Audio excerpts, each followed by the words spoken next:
നമസ്കാരം, എല്ലാവർക്കും Shirley's micro കിച്ചണിലേക്ക് വീണ്ടും സ്വാഗതം. ഇന്ന് നമ്മൾ പ്രിപ്പയർ ചെയ്യുന്നത് പോൾ റോട്ടിയാണ്. ഇതൊരു ശ്രീലങ്കൻ റെസിപ്പിയാണ് കേട്ടോ. നമ്മളുടെ അയൽ രാജ്യമായ ശ്രീലങ്കക്കാർ ബ്രേക്ക്ഫാസ്റ്റിനും ലഞ്ചിനും ഡിന്നറിനും ഒക്കെ പ്രിപ്പയർ ചെയ്യുന്ന ഒരു വിഭവമാണിത്.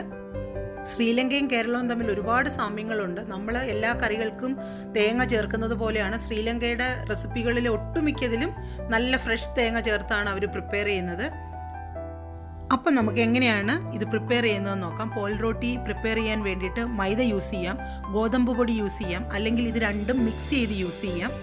2 കപ്പ് മാവാണ് ഇന്നത്തെ പോൾ റോട്ടി പ്രിപ്പയർ ചെയ്യാൻ ഞാൻ എടുക്കുന്നത്. ഇപ്പോൾ ഞാൻ ഇതിൽ ഇട്ട് കൊടുക്കുന്നത് ഗോതമ്പ് പൊടിയാണ്. അപ്പോൾ 1 കപ്പ് ഗോതമ്പ് പൊടിയും ഇനി ഞാൻ ആഡ് ചെയ്യുന്നത് 1 കപ്പ് മൈദയാണ്. അപ്പോൾ നിങ്ങൾക്ക് വേണമെങ്കിൽ 2 കപ്പ് ഗോതമ്പ് പൊടി മാത്രമാക്കാനും പറ്റും. അതല്ലെങ്കിൽ 2 കപ്പ് മൈദ വെച്ചും പോൾ റോട്ടി പ്രിപ്പയർ ചെയ്യാം. ഇനി നമ്മുടെ മാവിലേക്ക് നമ്മൾ ഇട്ട് കൊടുക്കാൻ പോകുന്നത് 1/4 കപ്പ് സവാളയാണ്. അത് നല്ലതുപോലെ കൊത്തി അരിഞ്ഞിട്ടാണ് അതിലേക്ക് ഇടുന്നത്. ഇത് 1 ടീസ്പൂൺ പച്ചമുളക് അരിഞ്ഞതാണ്. 1 പിടി കറിവേപ്പില നല്ലതുപോലെ അരിഞ്ഞതിന് ശേഷം അതും കൂടി നമുക്ക് ഇതിലേക്ക് ചേർത്ത് കൊടുക്കാം.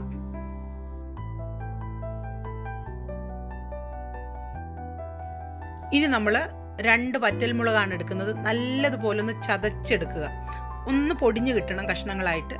ഇനി നമുക്കിത് നമ്മുടെ ഈ മിക്സിലേക്ക് ചേർത്ത് കൊടുക്കാം.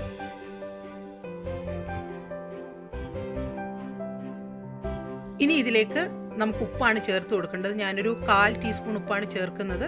നിങ്ങളിത് നല്ലതുപോലെ ഒന്ന് കുഴച്ച് നോക്കിയിട്ട് ഉപ്പ് ആവശ്യമുണ്ടെങ്കിൽ ചേർക്കാം.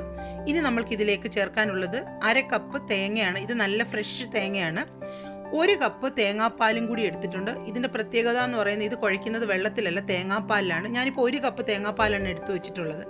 ഞാൻ കുറച്ച് ചേർത്താണ് ഇപ്പോൾ ഇത് കുഴയ്ക്കുന്നത് 2 കപ്പ് മാവിന്. നമുക്ക് നോക്കാം എത്ര വേണ്ടി വരുമെന്ന്. ഇത് നല്ലതുപോലെ നമുക്കൊന്ന് കുഴച്ചെടുക്കാം. 2 കപ്പ് മാവ് കുഴച്ചെടുക്കാൻ വേണ്ടി 1/4 കപ്പ് തേങ്ങാപ്പാലാണ് യൂസ് ചെയ്തത്. 1 ടേബിൾ സ്പൂണൂടൊക്കെ അധികമാവാം. കയ്യിൽ ഒട്ടിപ്പിടിക്കാതെ നല്ല മയത്തിൽ ഇത് കുഴച്ചെടുക്കണം. നമുക്കിത് അപ്പം തന്നെ ചുട്ടെടുക്കാം. അതല്ല കുറച്ച് സമയം വെക്കുവാണെങ്കിൽ ഇതിൻ്റെ മുകളിൽ ഒരു അല്പം എണ്ണ ഒന്ന് പുരട്ടി കൊടുക്കണം. മാവ് ഉണങ്ങിപ്പോകാതിരിക്കാനാണ്. ഇതുപോലെയുള്ള ബോളുകളായി എടുത്തിട്ട് നമ്മൾ ചപ്പാത്തിക്ക് പരത്തുന്നത് പോലെ പരത്തിയെടുക്കാം. ഞാനിന്ന് കുറച്ച് കട്ടിക്കാണ് പരത്തിയത്. നിങ്ങൾക്കത് ഇഷ്ടമില്ലെങ്കിൽ നല്ല നൈസായിട്ട് നമ്മൾ ചപ്പാത്തിക്ക് പരത്തുന്നത് പോലെ തന്നെ പരത്താം. ഞാൻ 2 രീതിയിൽ ഇപ്പോൾ ചെയ്ത് കാണിക്കാം.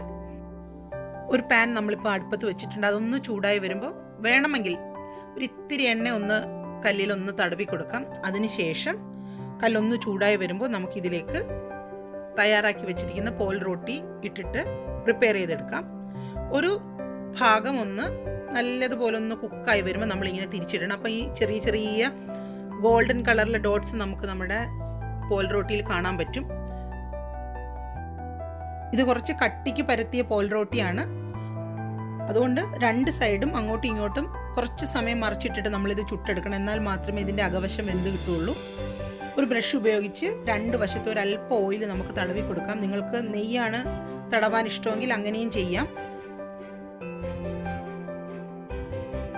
2 വശവും തിരിച്ചും മറിച്ചും ഒക്കെ ഇട്ട് പോൾ റോട്ടി ഇവിടെ പ്രിപ്പയർ ചെയ്ത് കഴിഞ്ഞിട്ടുണ്ട്. നല്ലൊരു മണമാണ് ഈ പോൾ റോട്ടിയിൽ നിന്ന് ഇപ്പോൾ വരുന്നത്.